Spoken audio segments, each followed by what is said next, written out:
Guerre, mec. Oakland, Californie. Une ville où sévissent certains des gangs les plus violents des États-Unis. Près de 10 000 membres de gangs y imposent leurs lois par la violence. Ils recrutent de jeunes adolescents. Une première dans la tête. 2, 3, pam, pam. Vendent de la drogue, des armes et tuent sans la moindre hésitation. Une unité de police de 8 hommes seulement se bat pour ramener la loi dans les rues. Les chefs de gang ont été arrêtés. Les rues devraient être plus sûres désormais. Mais les choses ne se passent pas comme prévu.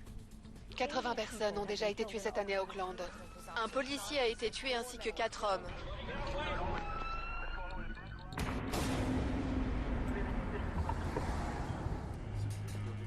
Oakland est l'épicentre d'une guerre sans pitié. Les gangs de rue se battent pour le contrôle de territoire, dans une perpétuelle surenchère de violence. La ville détient le record d'homicides du pays. Plus de 300 morts lors des 3 dernières années. Un chiffre qui augmente au rythme des opérations punitives entre gangs. C'est un cycle sans fin. Le nombre de membres de gangs a décuplé ces 10 dernières années.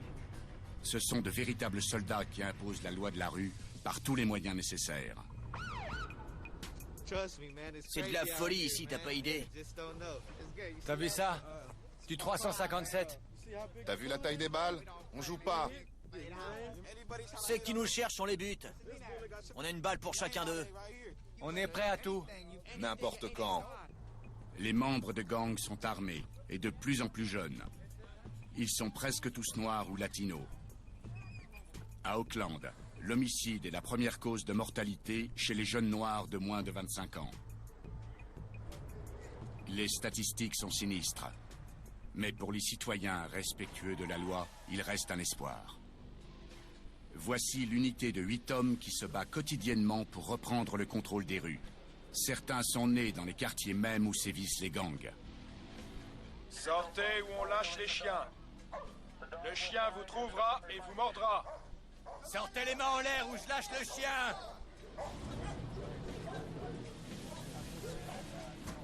C'est une petite unité, mais elle est composée d'hommes bien entraînés. Ils ne sont que 8 contre près de 10 000 membres de gang. T'es un Sureño? Oui? Qu'est-ce que tu fais chez les Border Brothers?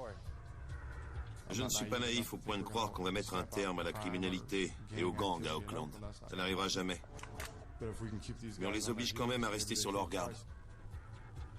C'est une série de petites batailles. On sait qu'on va toujours tomber sur d'autres problèmes. C'est la personne qu'on recherche?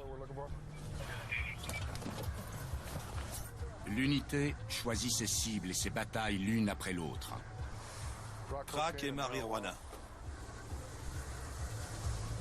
Ici, la violence ne s'arrête jamais. Oakland ne compte que 400 000 habitants. Près de 10 000 membres de gangs ont pris le contrôle d'une zone de 28 km² au cœur de la ville. C'est le champ de bataille de leur guerre. L'année touche à sa fin sans que la violence ne connaisse de répit. 80 personnes ont déjà été tuées cette année à Oakland. Ce week-end de violence se termine avec 7 morts. Les choses ne devaient pourtant pas se passer ainsi. Ce week-end encore, de jeunes hommes ont trouvé la mort. Cette année devait être différente. Des centaines de policiers de différents corps de police se sont unis afin d'effectuer une opération coup de poing dans le milieu des gangs. Juin 2008, après des mois de filature et d'écoute, la police d'Oakland lance l'opération Casse-Noisette, destinée à régler une fois pour toutes le problème des gangs. Plus de 40 armes sont saisies, des sachets de drogue sont confisqués, et plus important, 54 des membres de gangs les plus recherchés sont arrêtés. Des leaders comme MSI. Acorn est la force qui domine ici, compris? On vous fera pas chier si vous faites partie des Corns. MSI était le chef d'un gang nommé Acorn. Comme nombre de gangs à Oakland, Acorn prospérait grâce à la vente de drogue, d'armes et à la prostitution. Ils imposaient leurs lois par la violence et le meurtre. On n'avait pas vu de gang aussi violent depuis longtemps. Sa témérité et sa rage ont fait de son chef une véritable idole. Recommence. y a 1500 $. MSI était l'un des chefs présumés d'un gang d'Oakland. Un homme qui n'hésitait pas à utiliser la force quand c'était nécessaire. Voilà à quoi ressemblait sa vie dans la rue. Et voici à quoi elle ressemble désormais. L'homme est accusé d'association de malfaiteurs et de tentative de meurtre.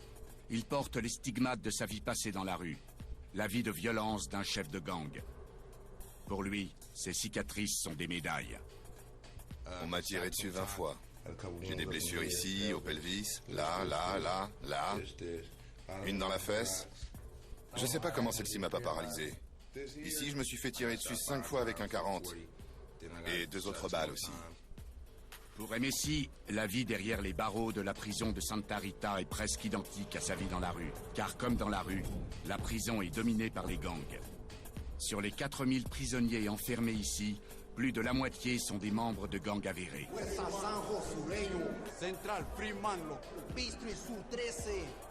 Voici à quoi la justice devrait ressembler. Une prison remplie des membres de gangs les plus recherchés d'Oakland. Mais ces chefs de gangs étant derrière les barreaux, une nouvelle génération cherche à prendre le contrôle des rues et du trafic de drogue. Une génération encore plus jeune, qui idolâtre ses anciens chefs, mais qui donne une toute nouvelle ampleur à la violence. C'est ça qui gouverne. Ils sont armés, et ils se fichent de la vie. Ils font ce qu'ils veulent. 4 fusillades en 7 heures. Ces chiffres sont exceptionnels. Plus besoin de permission pour tuer quelqu'un désormais. C'est l'anarchie. On est presque dans un pays du tiers-monde. Les policiers relèvent les indices sur les lieux du 4e meurtre du week-end. Depuis la fin de l'opération Casse-Noisette, 80 meurtres ont eu lieu à Oakland. La plupart sont l'œuvre de très jeunes ultra-violents, qui répondent systématiquement à la violence par la violence. Les enterrements se succèdent. Si vous persistez dans le péché, tout ce qui vous attend, c'est la mort. Dans ce cercueil, la victime numéro 112 de l'année. Il s'appelle Ronnie Greer. Il est le fils de Lanika Shelton. Ronnie n'avait que 16 ans. Il a été abattu puis jeté sur le bord d'une autoroute. Il n'était pas officiellement membre de gang, mais il était proche des Squad Boys, considéré par la police comme l'un de ces petits gangs qui pullulent à Oakland. Sortez de ce monde et vous ne vivrez pas ça. La mort de Ronnie exige des représailles. À Oakland, le meurtre appelle le meurtre. Je ne suis pas d'accord. Mais je comprends pourquoi vous portez des armes. Je sais que certains d'entre vous en ont sur eux en ce moment même. Je ne serais même pas surprise d'apprendre que son meurtrier est parmi nous. Ça donne envie de sortir et de le tuer lui aussi. Il n'a aucune raison d'être ici, ni de vivre. Il a tué un membre de ma famille, quelqu'un que j'aimais. Dieu lui-même ignore ce que je ressens. Je n'arrive pas à croire qu'ils ont tué mon bébé. Il devrait être ici, avec sa famille. J'ai le droit de voir mon fils grandir. Il ne méritait pas de mourir. Vengeance, représailles, justice expéditive, c'est la règle ici. Déjà, une nouvelle cible est désignée. Levez-vous. Le meurtrier de Ronnie Greer. Dans ces quartiers d'Oakland, la justice est régie par la vengeance ou par la police. Tout dépend de qui arrive en premier. À suivre, au cœur du trafic de drogue et d'armes, un voyage au sein du secteur de la mort. Je me fous de votre caméra.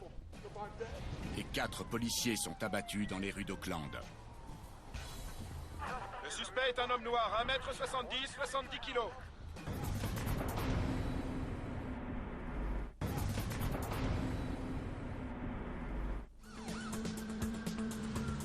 Une opération exceptionnelle de police a permis de mettre derrière les barreaux des dizaines de chefs de gang. Plus de 50 personnes, des armes et des dizaines de milliers de dollars de drogue ont été mis hors circuit en une seule opération. Mais en enfermant les chefs de gang, la police a créé un vide.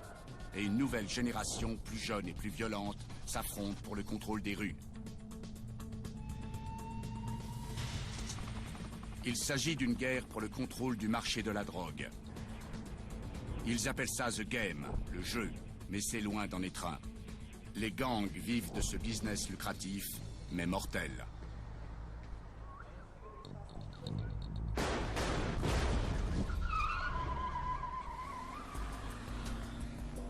Il y a de l'argent à se faire, si on survit. James a demandé à ce que nous changions son nom et cachions son identité. À Oakland, parler du jeu, c'est risquer sa vie. Si tu violes la loi du silence, ils te punissent physiquement. Quelqu'un va essayer de t'ouvrir le crâne. Les membres de gangs doivent vendre de la drogue pour survivre. Ils commencent petits, mais rêvent tous de construire un empire. Un empire basé sur le crime et la violence. Commence par vendre des doses à $20. Tu passes vite à des doses à 40, puis à 80. Et sans t'en rendre compte, tu passes au kilo. Le marché de la drogue d'Oakland est l'un des plus lucratifs de Californie. On estime que 45 millions de dollars, c'est-à-dire plus de 30 millions d'euros, changent de main chaque année dans ces rues. Une motivation plus que suffisante pour les gangs. C'est la raison pour laquelle l'unité anti-gang d'Oakland s'emploie à perturber le trafic de drogue. T'essaies de l'avaler? Il essaie d'avaler son herbe. Tourne-toi. Cool, les mecs. Tu vas cracher. Mettez un terme au trafic de drogue de la rue et il ne restera plus rien aux gangs. Tout ça pour un peu d'herbe. T'en as encore dans la bouche. Gangs et drogue sont intimement liés.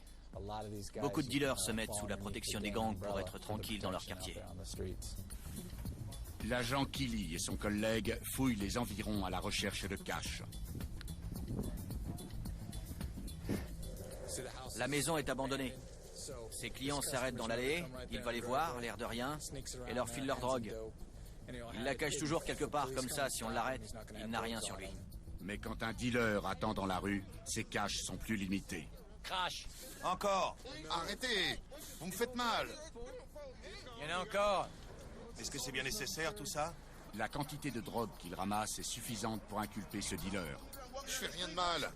Dans la voiture. L'agent Killy pense qu'une quantité de drogue plus importante est cachée quelque part. Les dealers aiment cacher leur drogue dans des buissons, dans de petites caches. On trouve plus ou moins facilement.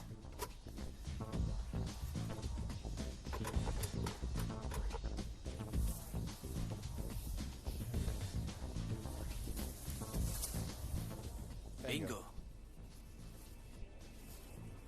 Marijuana. Crack, cocaïne. Et héroïne. Un vrai petit magasin, comme on dit ici. Un magasin fermé temporairement, car dans ces rues, le trafic de drogue ne connaît jamais de répit. Et il fait de plus en plus de morts. La violence va de pair avec le trafic. Faut défendre son territoire. Faut se débarrasser de la concurrence. Donc, il faut l'éliminer.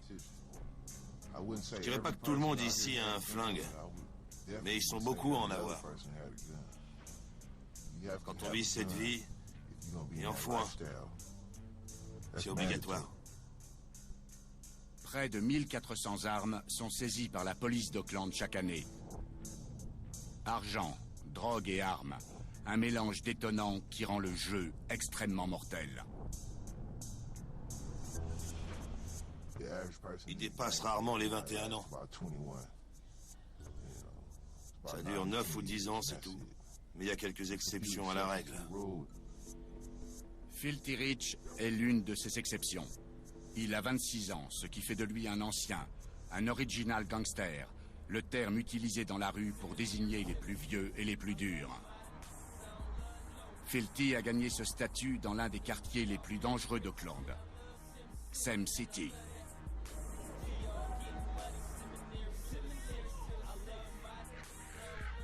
On appelle cet endroit le cimetière. C'est une zone réputée pour le nombre de morts. La police a peur de ces rues. Ils viennent que lourdement armés parce qu'on a de quoi leur répondre, tu captes? C'est notre quartier. East Oakland, le cimetière Sam City. Filthy a commencé comme petit dealer de rue. Il a vécu toute sa vie dans les gangs et la drogue. J'ai commencé par vendre de l'herbe. Après ça, je suis passé au crack. Rien n'est gratuit dans ce monde. Donc si t'as pas d'argent, faut trouver un moyen de t'en faire. La rue est dure. Faut vendre pour obtenir ce que tu veux. Filthy a fait 7 séjours en prison. Vente, possession. Le jeune homme a passé du temps derrière les barreaux. Un temps qu'il a endurci et a renforcé sa volonté de protéger son territoire. Si quelqu'un se pointe chez nous pour se faire des thunes, il y a un problème. Il faudra le dépouiller, lui tirer dessus, le tuer. Tout ce qu'il faut pour lui faire comprendre qu'on ne peut pas nous manquer de respect. C'est la règle dans ces rues. Et nombreux sont les proches de Filthy à l'avoir payé de leur vie. La dernière victime en date est son cousin André.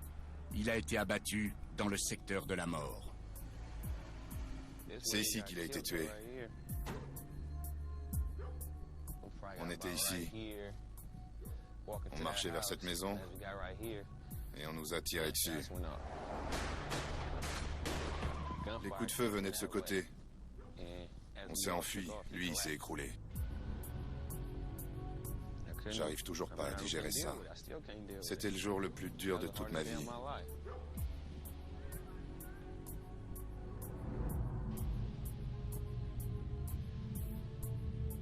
Et lorsqu'un proche est tué, la règle est claire. Justice doit être faite. Cela signifie que Filthy doit venger la mort de son cousin, à n'importe quel prix. C'est un lourd poids à porter, particulièrement quand on est si proche. Si je trouve celui qui a fait ça, que je venge sa mort, que la police me retrouve et me fout en prison à vie, ça vaut le coup. Je lui dois au moins ça. Dans le même temps, si ça vaut le coup, ta vie est quand même foutue. Filthy doit faire un choix. Venger la mort de son cousin et risquer sa propre vie, ou tourner le dos au code de la rue.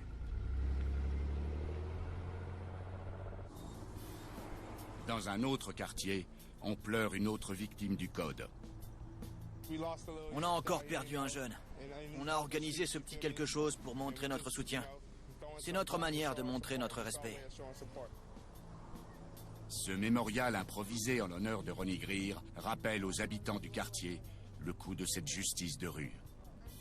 Il n'y a que la haine dans ces rues. C'est à celui qui est le plus méchant, le plus fort. Maintenant, ils sortent les armes directement et ils tirent. C'est comme ça que ça se passe. Aujourd'hui, c'est plus facile de trouver une arme qu'un boulot. Vous comprenez ce que je veux dire? Un gosse de 10 ans peut se procurer une arme. C'est dingue. Je remercie Dieu tous les jours d'être encore en vie. J'ai 27 ans. Et j'ai perdu beaucoup d'amis déjà. Le meurtrier de Ronnie court toujours. Les représailles ne sauraient tarder. À suivre, une mère réclame justice pour la mort de son fils. Il ne méritait pas ce que vous lui avez fait. Une violente fusillade fait 4 victimes dans les rangs de la police. Et l'unité anti-gang effectue une arrestation à haut risque. Il court. Un suspect s'est réfugié dans un bus.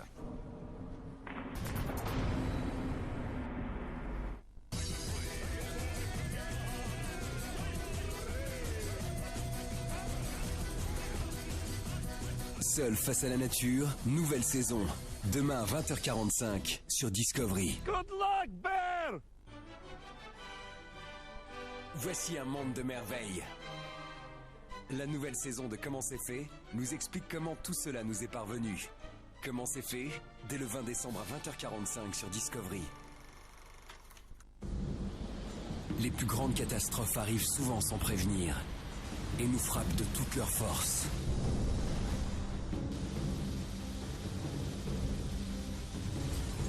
Ne manquez pas la nouvelle saison de Destruction Express.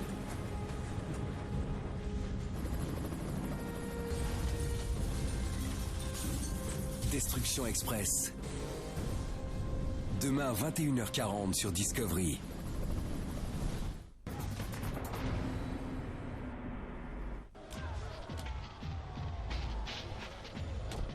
Oakland est au cœur d'une guerre sans pitié. Des gangs particulièrement violents s'affrontent pour des territoires. Drogue et argent engendrent le meurtre. Et chaque meurtre appelle le meurtre. C'est un cycle sans fin. Si vous persistez dans le péché, tout ce qui vous attend, c'est la mort. Cela fait 2 semaines que Ronnie Greer, 16 ans, a été assassiné. Aujourd'hui, le lieutenant de police Hersey Joyner nous mène sur les lieux où le corps de l'adolescent a été retrouvé. La police n'a aucune piste, mais une chose est sûre. D'autres meurtres auront lieu si elle ne retrouve pas très vite son meurtrier. On a reçu un appel qui nous signalait la présence d'un corps dans ce voisinage. Une voiture de patrouille est venue sur les lieux et a localisé M. Greer. Ses blessures indiquaient qu'il avait reçu plusieurs balles. Nous avons interrogé les témoins, la famille, les amis, tous ceux dont il était proche, afin de déterminer qui pouvait vouloir sa mort. C'est une enquête très difficile. Il n'y a pas de témoins directs et très peu de preuves physiques. Personne n'a de réponse. Personne ne sait. Personne n'a vu Ronnie. Personne ne lui a parlé. Je pense qu'on finira par savoir ce qui s'est passé avec Ronnie. Même si l'enquête ne se termine pas par une arrestation, on finira tout de même par savoir ce qui s'est passé.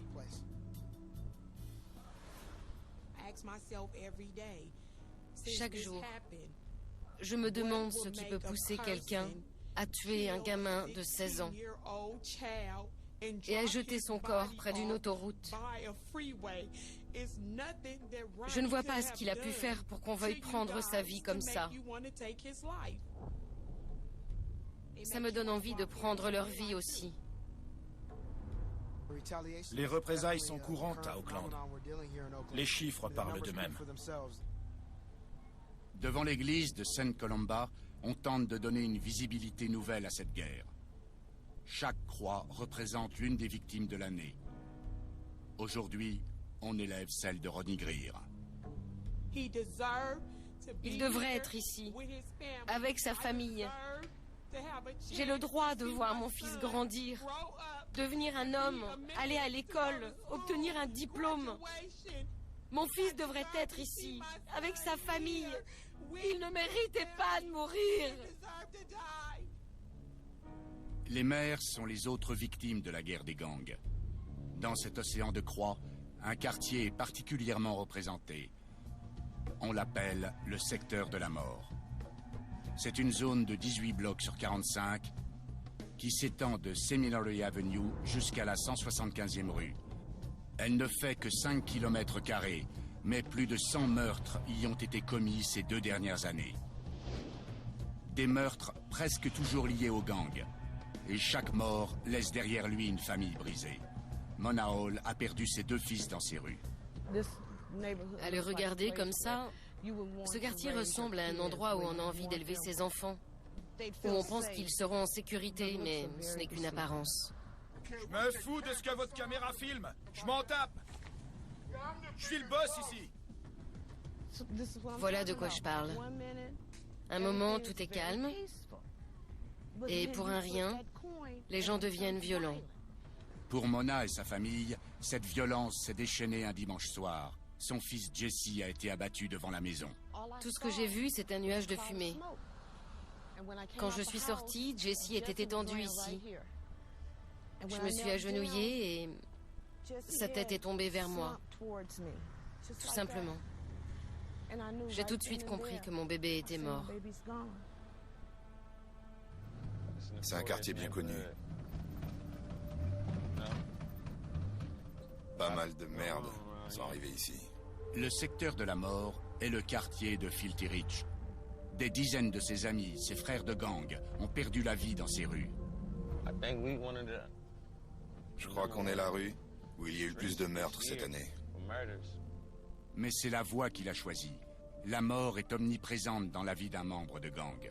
C'est comme ça a toujours été comme ça et ce sera toujours comme ça. Perdre ses amis et sa famille, ça fait partie de notre vie.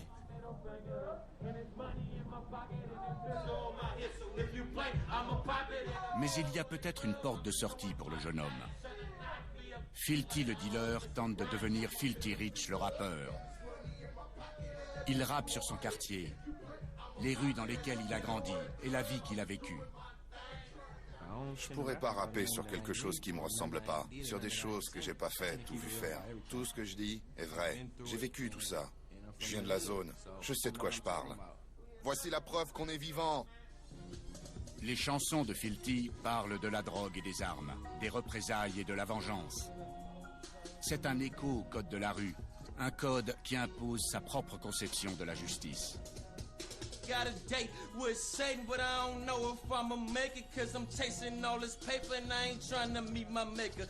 Ces paroles sont également un moyen d'exprimer sa colère pour la mort de son cousin.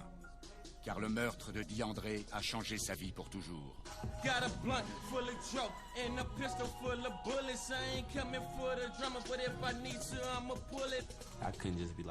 Je peux pas me dire, ils ont tué mon cousin, mais c'est fini.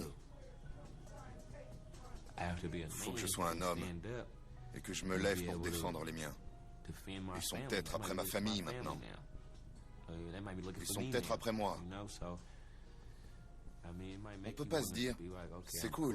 Tu peux plus jamais être cool quand quelque chose comme ça t'arrive. Le rap peut être le moyen pour lui de fuir du secteur de la mort. Un moyen de laisser sa vie de dealer derrière lui. Mais s'il sait que venger Diandré peut détruire tous ses rêves, le code de la rue ne lui laisse que peu de choix. Il y aura des représailles, comme toujours. C'est la règle. On vit par la rue, on meurt par elle. Le mec qui a fait ça aura ce qu'il mérite.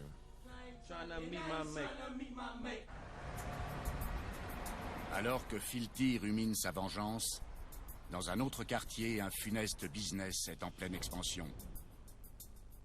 Il s'agit d'un magasin de t-shirts commémoratifs. C'est une tradition dans la ville, et la famille de Ronnie Greer va s'y plier. Bonjour. Comment allez-vous? Ça va. Je connais German. Je connais Chinese. Je connais Burger. Presque tous. On connaît presque la moitié de ces personnes.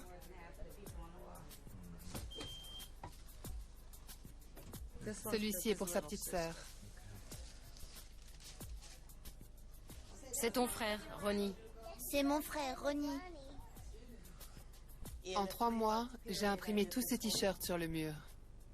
On a eu 128 meurtres à Oakland l'an dernier. J'ai réalisé les t-shirts pour 47 d'entre eux, et je vais en faire encore plus cette année. Les habitants ont peur. Il y a beaucoup de jeunes armés dans ces rues, ce n'est pas bon du tout. Pour nombre de ces jeunes, marcher dans la rue n'est pas sûr. Ça ne s'arrête jamais. C'est un cycle infernal.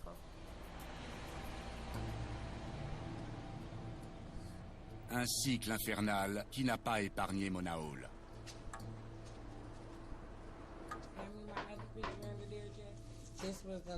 On l'a prise sa dernière semaine, juste avant le week-end où il a été tué. C'était lors de l'anniversaire de mon cousin. On peut le voir avec lui sur la photo. Là, c'est notre neveu. Le monde ne tourne pas rond. On l'a tué lui aussi. Pour un pistolet à eau. Pour un pistolet à eau.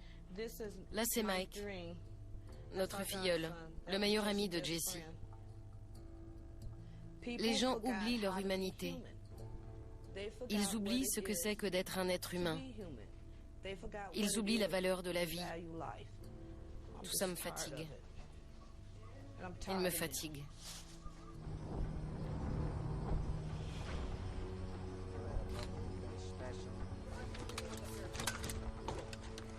Commencez à tirer et partez sur la gauche. Prêt? Sur les collines, au nord de la ville, l'unité anti-gang s'entraîne au tir. Ils ne sont que 8 policiers contre 10 000 membres de gang. Ils doivent toujours être au top de leurs facultés. Revolver, pistolet semi-automatique, mitraillette, fusil d'assaut, fusil à pompe. On trouve quasiment tout dans la rue. Ces exercices sont basés sur de vraies situations déjà survenues dans la rue. Des confrontations dangereuses où les armes ont toujours parlé.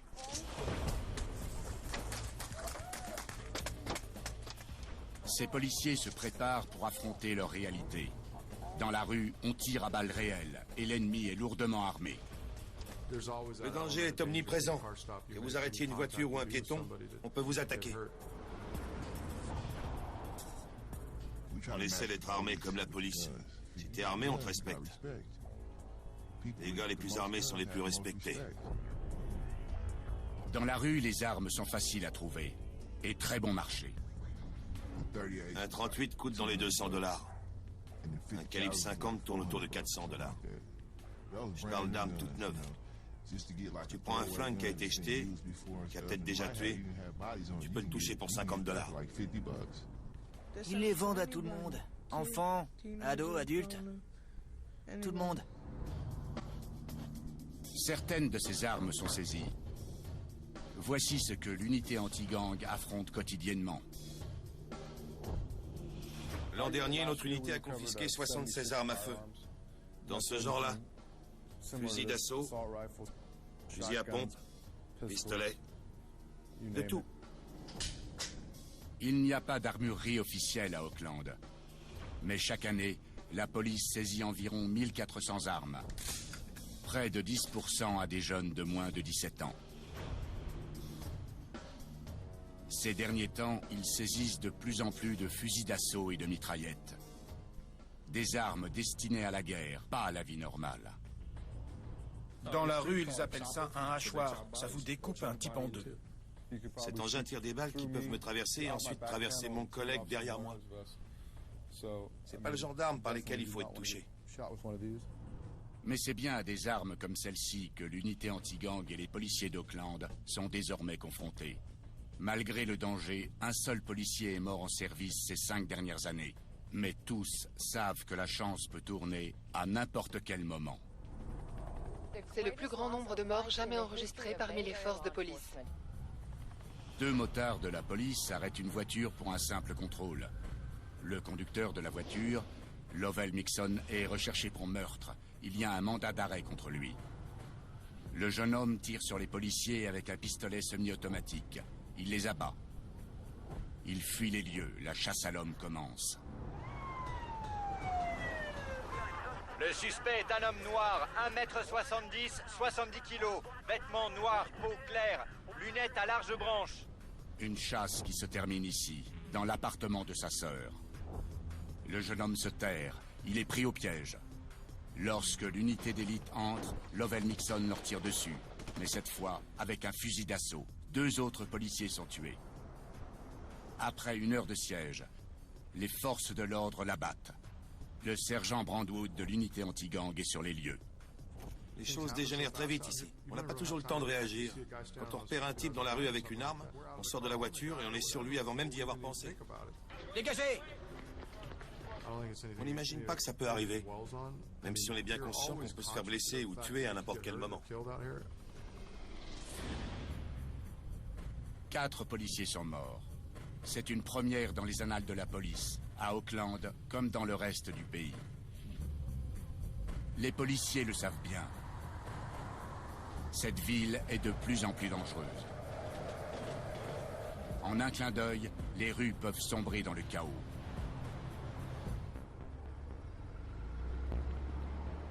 Nous sommes à l'ouest d'Oakland.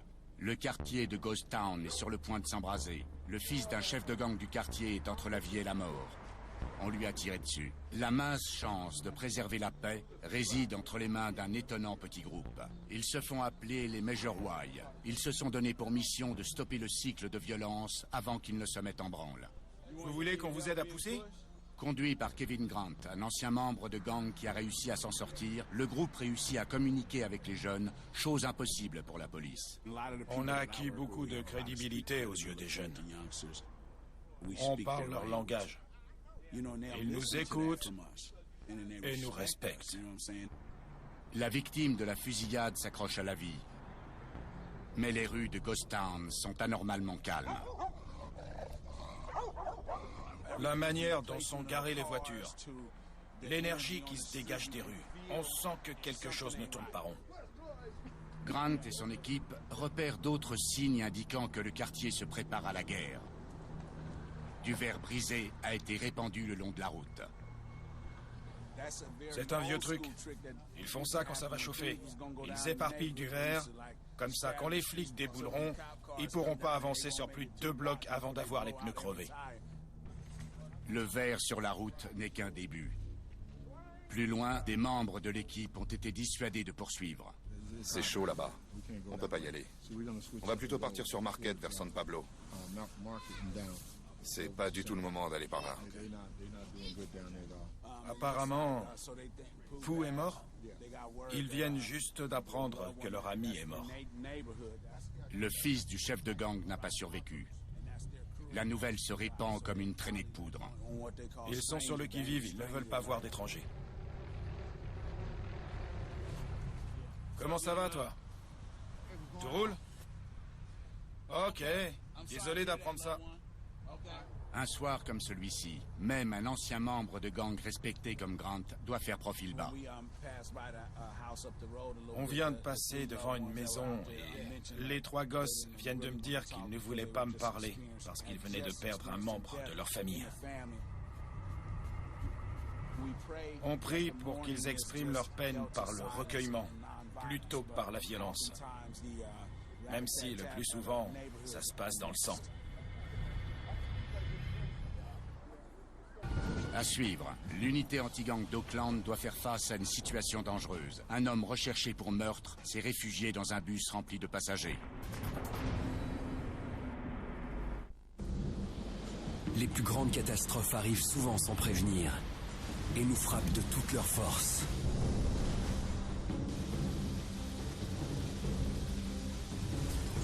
Ne manquez pas la nouvelle saison de Destruction Express.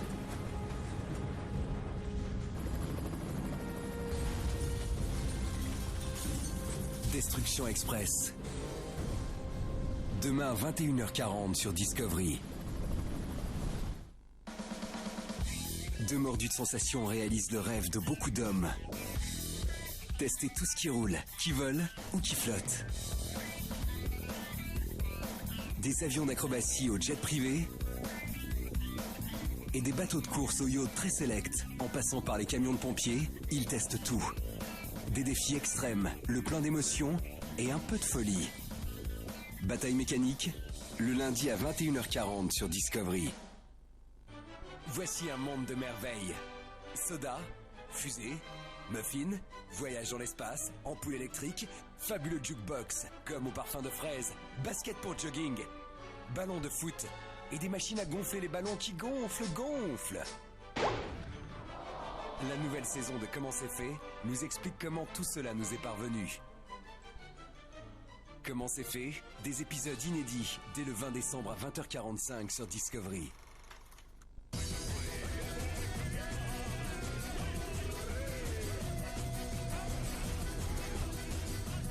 Seul face à la nature, nouvelle saison. Demain à 20h45 sur Discovery. Good luck, Bear!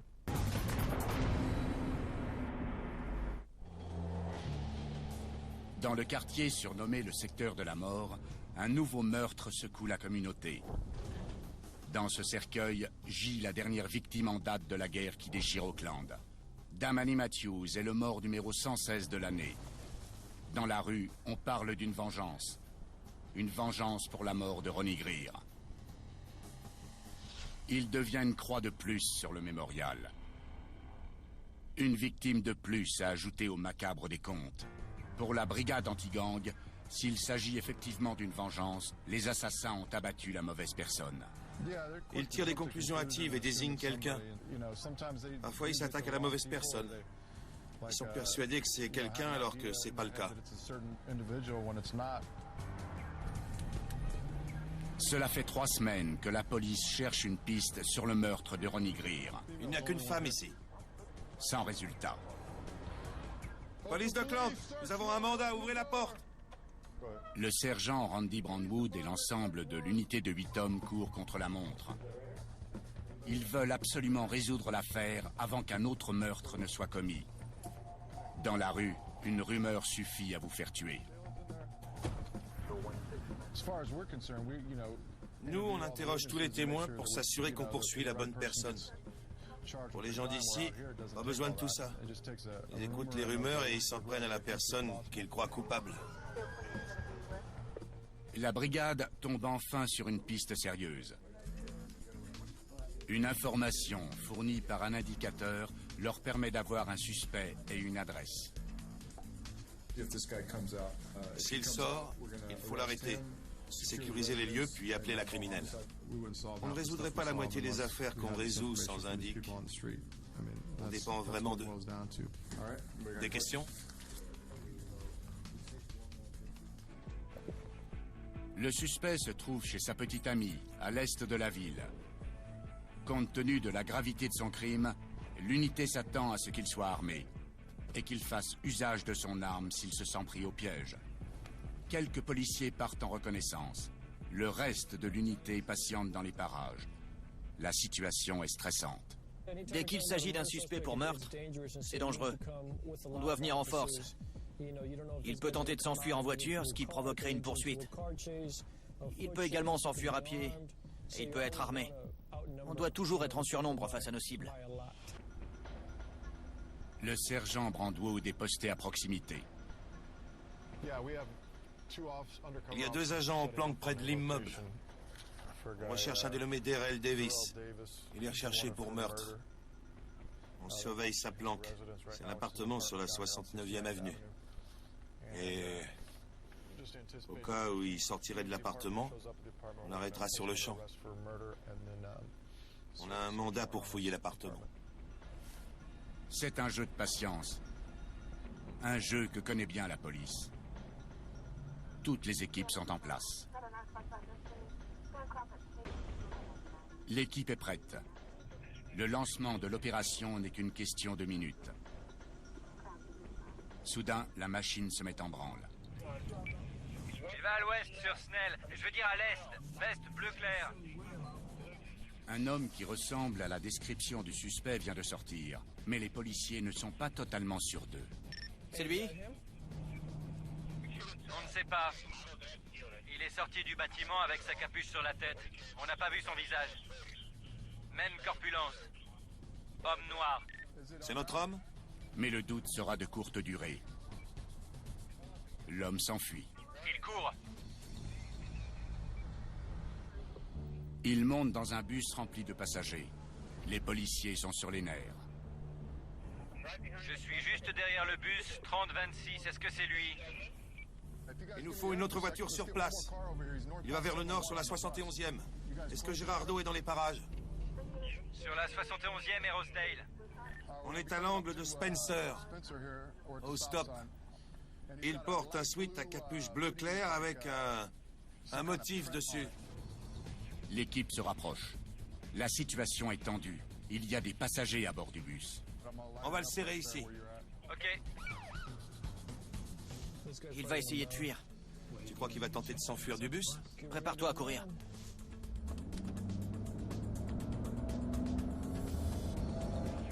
Les policiers cernent le bus. Mellero est sur un côté. Killy surveille la porte arrière. Brandwood l'avant. Cette démonstration de force fait clairement comprendre au suspect qu'il n'a aucune chance de fuir. Debout. Tu t'appelles comment? Darrell. Le plan fonctionne. Le jeune homme n'oppose pas de résistance. Ouvrez la porte. C'est quoi ce délire? Allez. Le suspect restera en prison dans l'attente de son procès. Il est inculpé de meurtre.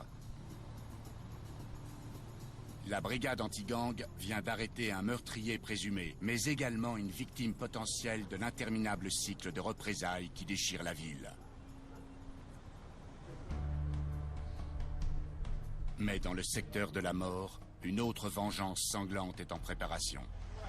Même tatouage que toi. Celui-là? Oui. Di André a été abattu dans son propre quartier. Celui où son cousin gagne sa vie en vendant de la drogue. Filthy a décidé de se faire un tatouage à sa mémoire. Si ce tatouage est un moyen de se souvenir, il est également un rappel constant de ses obligations envers le code, car le meurtrier de son cousin court toujours. Je me fiche que la police le trouve. Le code de la rue est plus important. Il finira par lui arriver ce qui doit lui arriver. Les représailles et le meurtre sont les seules formes de justice pour ces jeunes. Filthy est déjà en train d'écrire un rap sur cette histoire. Un rap à la mémoire de son cousin.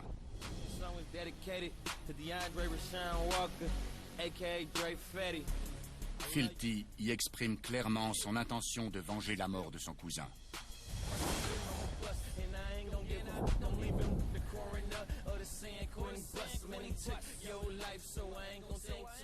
On peut difficilement s'écarter du code de la rue. C'est un code qui fait partie de nous depuis si longtemps. On vit par la rue, on meurt par elle.